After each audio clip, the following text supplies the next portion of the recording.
berdoa dulu.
Pancasila dasar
Ini waktunya 10 menit ya soal kriteria.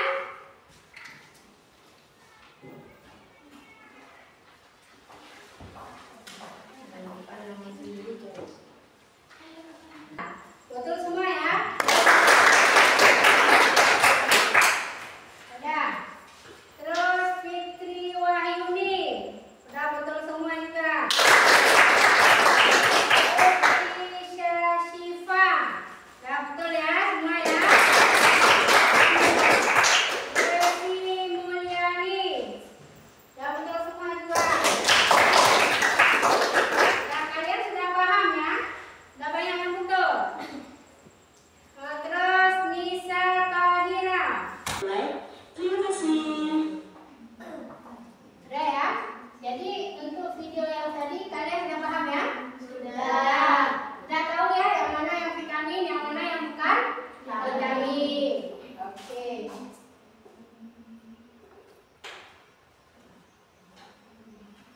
Jadi untuk selanjutnya Ibu membagikan kelompok dulu ya. Jadi kalian sudah duduk berkelompok ya. Tidak usah lagi Ibu bagi karena kalian sudah duduk berkelompok seperti minggu kemarin. Jadi sekarang Ibu bagikan soal LKPD-nya dulu ya. Untuk kalian kerjakan.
melembutkan dan menghaluskan makanan.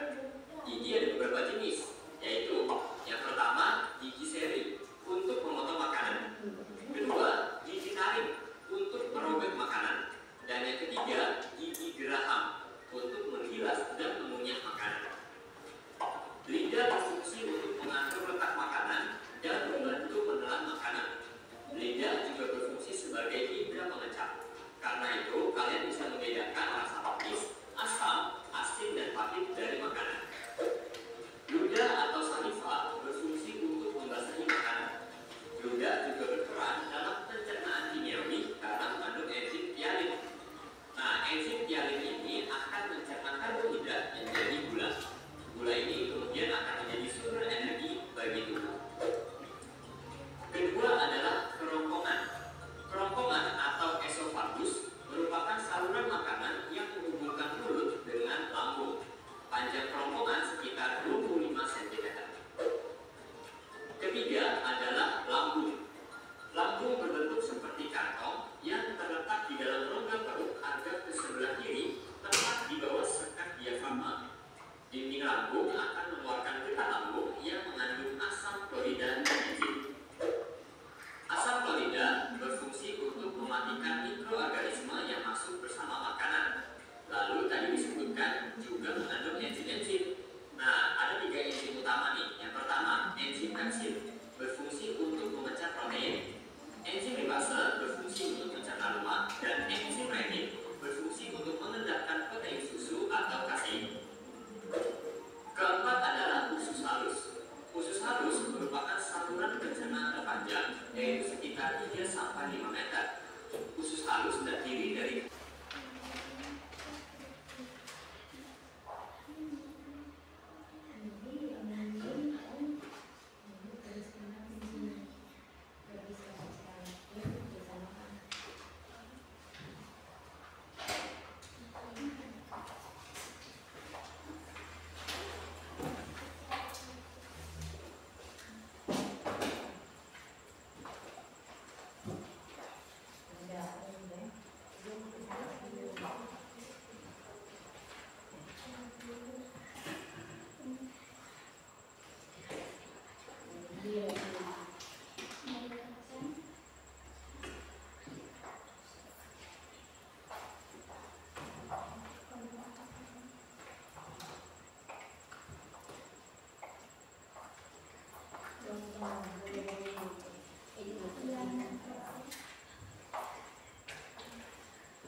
yang mendorong makanan ke lambung. 3. Usus besar. Usus besar adalah penyerap mineral, vitamin yang tersisa dari makanan yang tidak dapat dicerna oleh usus halus. 4. Usus halus. Usus halus adalah pencegah makanan menjadi cair sehingga tubuh dapat menyerapnya. 5. Anus. Anus adalah sebagai jalan tinja dari fase atau dari tubuh.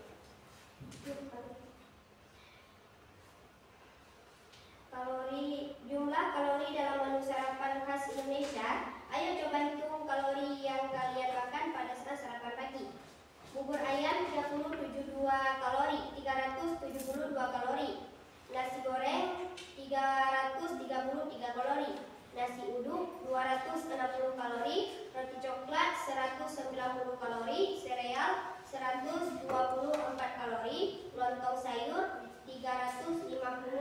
kalori. Kopi instan 237 kalori, teh manis 55 kalori. Sekian dari kami. Assalamualaikum warahmatullahi wabarakatuh. Ada yang ingin bertanya? Ada. Kami dari kelompok C ingin bertanya kepada kelompok A. Boleh? Apa fungsi usus besar? Usus besar adalah menyerap mineral vitamin yang tersisa dari makanan yang tidak dapat dicerna oleh usus halus. Betul? Betul. Oke. Assalamualaikum warahmatullahi wabarakatuh. Waalaikumsalam warahmatullahi wabarakatuh. Nah, sekarang kelompok 2 ya. Nah, kelompok 2 bangun. Ya, bangun.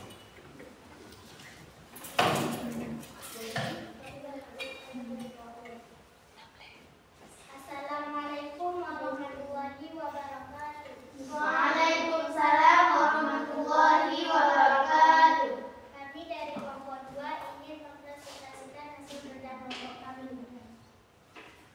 Nama anggota kelompok: 1. Nisa Tahira, 2. Nur Khalisna, 3. Nur Hadijah, 4. Junawati.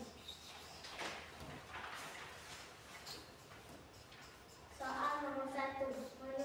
Menonton video tentang sistem pencernaan yang ditayangkan oleh gurumu. 2. Perhatikan gambar di bawah ini dan sebutkan fungsi-fungsi dari sistem pencernaan. 1. Mulut. Mulut merupakan organ pertama yang memproses makanan dan minuman dengan menggunakan mengunyah, menelan, dan mencerna. 2. Kerongkongan merupakan organ berbentuk tabung yang memiliki otot di dalamnya. 3. Usus halus. Usus halus memecahkan makanan menjadi cair sehingga tubuh dapat menyerap air. 4. Usus besar menyerap air, mineral, dan vitamin yang tersisa dari makanan. 5. Anus. Anus sebagai jalan keluar ginjal atau fase dari tubuh. Soal nomor 3. Perhatikan gambar kalori makanan di bawah ini dan tuliskan beberapa kalorinya di masing-masing gambar yang ada. 1. Bubur ayam. Kalorinya ada 372 kalori. 2. Nasi goreng. Kalorinya ada 333 kalori. 3. Nasi uduk. Kalorinya ada 260 kalori. 4. Roti coklat. Kalorinya ada 190 kalori. 5. Sereal. Kalorinya ada 124 kalori. Lontong sayur. Kalorinya ada 357 kalori. 7. Kopi instan. Kalorinya ada 237 kalori. 8. Teh manis. Kalorinya ada 55 kalori. Ada yang bertanya? Ada.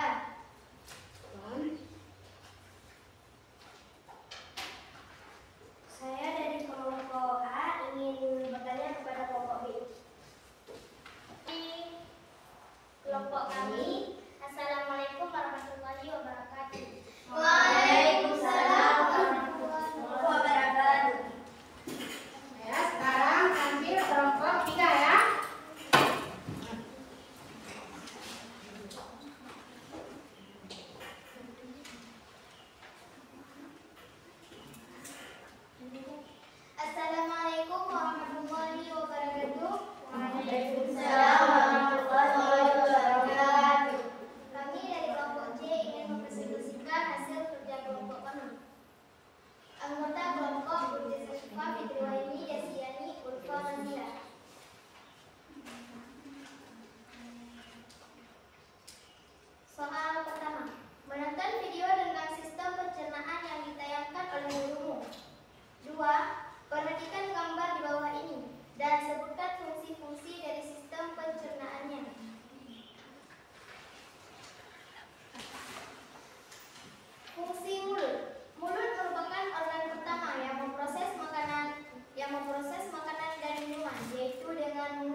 ya, bagaimana khususnya apa fungsinya dan berapa kalori dari mie ayam, apa lagi nasi uduk ya.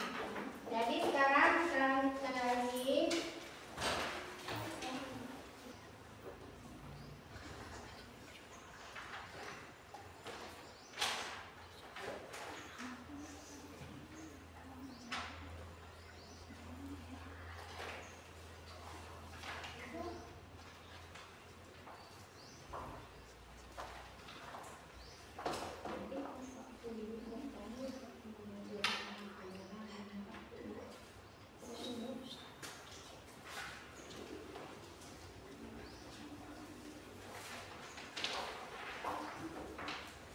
Sudah siap?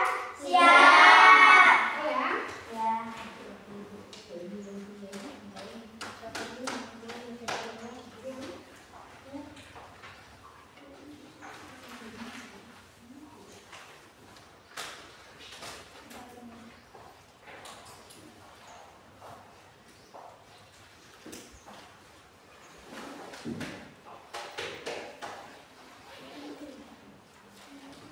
Ibu dulu ya.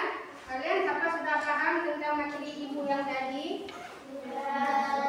Jadi ibu siapa yang baik benar, siapa yang salah.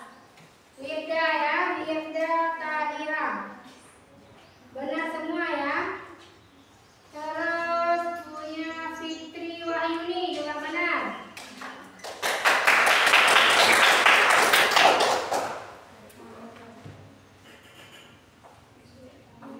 Terus Hilnawati, benar juga ya. Desi benar ya. Kalian sudah berkesimpulan ya dari materi sistem pencernaan dan makanan. Kesimpulan ibu, proses pencernaan melibatkan 3 fase ya, yaitu mencerna, menelan, dan menyerap. Tahu kan yang mana mencerna, menelan, dan menyerap? Tahu apa kan? Mencerna mengubah makanan yang dapat diserap oleh tubuh. Ya. Menelan proses memindahkan makanan atau minuman dari mulut ke lambung. Ya. Terus 4 terus. 4 menyerap atau meminum cairan. Oke, bagus ya. Ibu sudah paham ya. Jadi untuk materi ibu selanjutnya kita materi tentang sistem peredaran darah ya. Materi kita untuk selanjutnya tentang sistem peredaran darah. Jadi untuk hari ini kita cukup di sini dulu. Minggu depan kita kembali lagi. Nah, wabillahi taufiq wal hidayah. Jadi kita berdoa dulu ya sebelum mengakhirinya ya. Berdoa. Berdoa